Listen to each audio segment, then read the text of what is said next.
سلام كبرات تخاتلتي نحجاب استدالو زيناتات اب ኢትዮጵያ አጋጢም ዘሎ መቅተልቲ ኤርትራ ዘይተሳተፈሉ ዘላ ቻይና ዘዳለወቶ ኮንፈረንስ ሃገራት ቀርን አፍሪካ ኣብ አዲስ አበባ ይካየድ ምህላው ካብ ትግራይ ሃዲሞም ኣብ ክልል አምሓራ ተኣሲሮም ዘለው ዝሃቦ ሓበሬታን ክልላዊ መንግስቲ ትግራይ ነቲ ብዛዕባኦም ዝተዘርጋ ሓበሬታ ዝሃቦ መልስን ኤርትራ ከምድማ ሃገራት ቀርን አፍሪካ ብደረጃ ዓለም ኣብ ደረጃ ሰላም ሃገራት 2022 ዝሓዘኦ ደረጃን ካልእን ዘደሰስ ክኸውን እዩ ኣብዛ ቻነል ድማ ናይ ወትሪ ተኸታተልቲ ንምዃን ሰብስክራይብ ክትገብሩን ነታ ናይ ደወል ምልክት ክትጥውቁን ብክብሪ ይዕድመኩም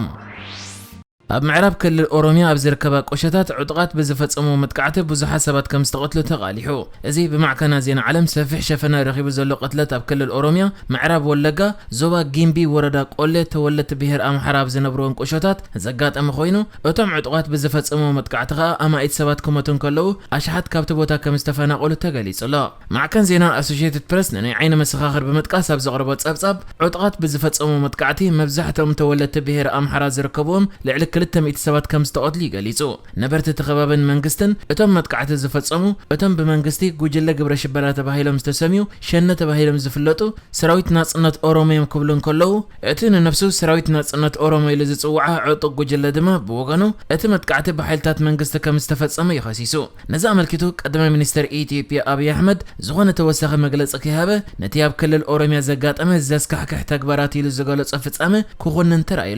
ንሱ ብመንገዲ ዕላው ናይ ትዊተር ሕሳቡ ኣብ ዘርጎ ሓበሬታ በዘይ ሕጋውን ዘይስሩዕን ሓይልታት ኣብ ልዕሊ ንጹሃት ሲቪላውያን ዝፍጸም መጥቃዕትን ምዕናው መነባብሮን ተቐባልነት የብሉን ክብል ይጽሒፉ ካልእ ብወገን መንግስቲ ፌደራል ነቲ ተግባር ዝኾነ በዓል ስልጣን ምክትል ቀዳማይ ሚኒስተርን ሚኒስተር ወጻኢ ጉዳያትን ደመቀ መኮነን ኮይኑ ንሱ ኣብ መግለጺኡ እቲ ግብረ ሽበራዊ ኢሉ ዝጠቐሶ ኣካል ብሓበራዊ ስጉምቲ ሓይልታት ጸጥታ መንግስትን ህዝብን ድሕሪ ዝወረዶ ስዕረት ኣብ ልዕሊ ንጹሃን ሕነይ ይፈዳ ኣሎ ክብል እንከሎ ኣብ ዝቐረበ እዋን ኣብ ክልል ጋምቤላ ዘጋጠመ ህልቂትን ኣብ ምዕራባዊ ክፋል ወለጋ ኣብ ልዕሊ ንጹሃን ሲቪላውያን ብፍላይ ድማ ህጻናትን ደቂ ኣንስትዮን ዝተፈጸመ ህልቂት ዘሕዝንን ኢሰብኣውን ኢሉ ንሱ ወሲኹ ብሰንኪ ጉጅለ ኣብ ዝተፈላለዩ ከባቢታት ሃገርና ብዝፍጸም ዘሎ ግፍዕታት ህይወቶም ዝሰኣኑ ንጹሃን ሓዘን ይስምዓኒ መንግስቲ ናይ ምትግባር ጻዕርታት ይሕይሉ ከም ዝቕጽል ከረጋግጸልኩም ይደሊ ኣብ ቀጻሊ ድማ እቲ ትኹረት ኣብ ምርግጋእ መደጋፍን ምሕዋይን ዝተጎድኡ ስድራቤታት ክኸውን እዩ ኣሸበርትን ኣኽረርትን ናብ ሕጊ ንምቕራብ ከዓ ክቕጽል ኢሉ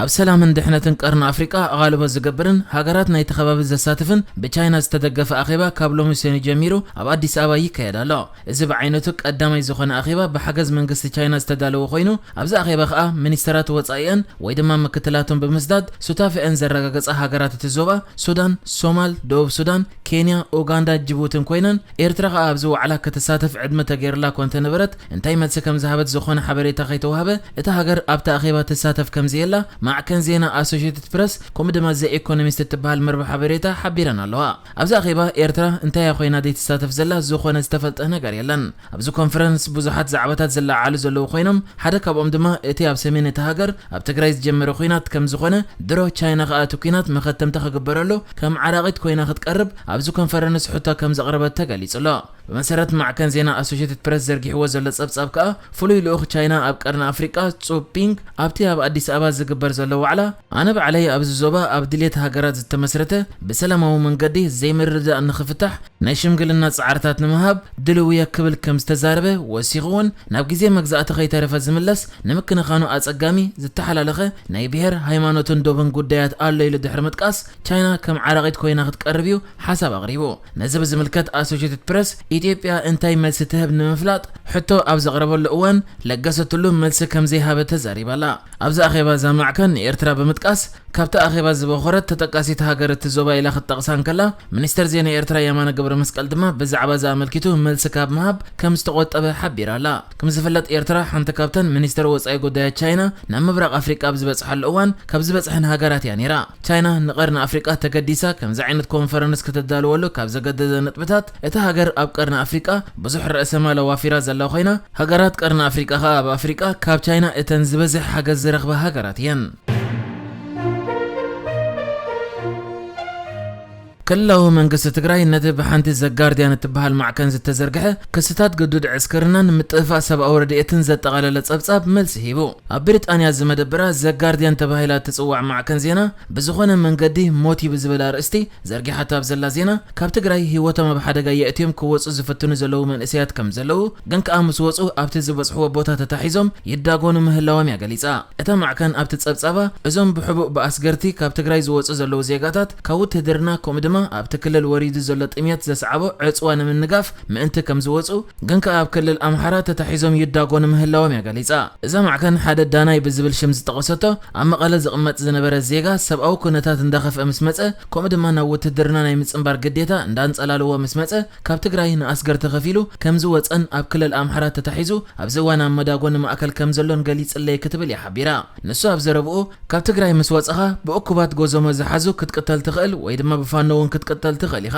ኩሎም ተጋሩ ይጸልዮም ብዙሕ ገንዘብ ንኣስጋሪ ምኽፋል እውን ኣይኣክልን እዩ ዕድል ክትገብር ኣለካ ከድሕን ክብል እንከሎ ካልእ ኢብራሂም ዝበሃል ድማ ንሱ ኣብ ውሽጢ ትግራይ እንከሎ ጸገም ናይ ጥሜት ከም ዘይነበሮ ካብ ካልኦት ይሓይሽ ከም ዝነበረ ግን ከዓ ናብ ውግእ ክኣቱ ከም ዘይደልን ካልእ ሰብ ክቐትል ስለ ዘይደልን ወተሃደር ከይከውን ከም ዝወፀ ተዛሪቡ መንግስቲ ትግራይ ድማ ኣብቲ ሂብዎ ዘሎ መልሲ ነቲ ጉዱድ ዕስክርና ኣሎ ዝብል ክስ ድሕሪ ምንጻግ ሰራዊቱ ብድሌቶም ካብ ዝተኸትቡ ኣባላት ዝቆመ ከም ዝኾነ እቲ ኣብ ትግራይ እኹል ሰብኣዊ ረድኤት ከም ዘሎ ዘመስል ዘረባ ድማ ካብ ሓቂ ዝረሓቐ እዩ ብምባል ነታ ማዕከን ጨብጢ ኣየቕረበትን ክብል እንከሎ እቶም ሓበሬታ ሂቦም ዝበለቶም ተጋሩ ድማ ኣብ ክልል ኣምሓራ ኣብ መዳጎኒ ማእከላት ኮይኖም ብናጽነት ሓሳቦም ንምግላጽ ኣብ ዘይክእሉሉ ቦታ ኮይኖም እዮም ተዛሪቦም ብምባል ነቲ በታ ማዕከን ዝቐረበ ጸብጻብ ክነጽግ ተራእዩሎ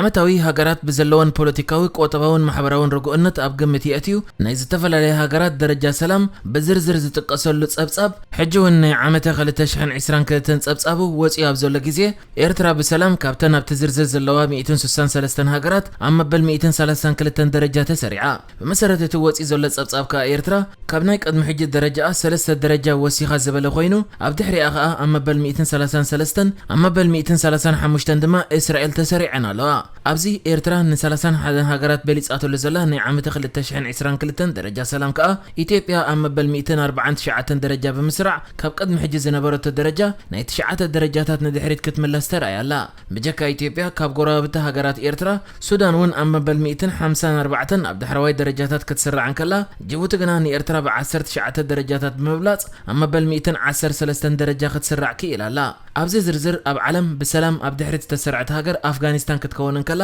ኣብ ቅድሚት ድማ ኣይስላንድያ ተቐሚጣ ዘላ ንኣይስላንድ ስዒባን ከዓ ኒውዚላንድ ኣየርላንድ ዴንማርክ ኣውስትሪያ ፖርቱጋል ስሎቬንያ ቼክ ሪፐብሊክ ሲንጋፖርን ጃፓንን እየን ካብ ቀዳማይ ክሳብ 10 ተቐሚጠን ዘለዋ ንሕጂ ዝተዳለወ ዜናታት እዚ ነይሩ ብካልእ ክሳብ ንራኸብ ሰላም ንዓኹም